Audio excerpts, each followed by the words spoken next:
Hello বন্ধুরা, নতুন blog নিয়ে আর সিম্পল ব্লগ। তো আজকে আমরা রান্না করবো, খাওয়া দাওয়া। তো সানডে হিসাবে আমরা কী রান্না করি না করি আমি তোমাদের সাথে শেয়ার করবো। দেখতে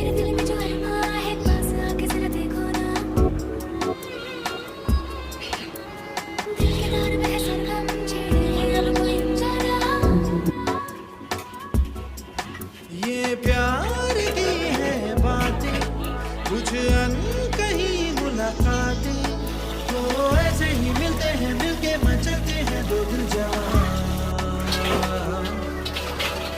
तेरे नैना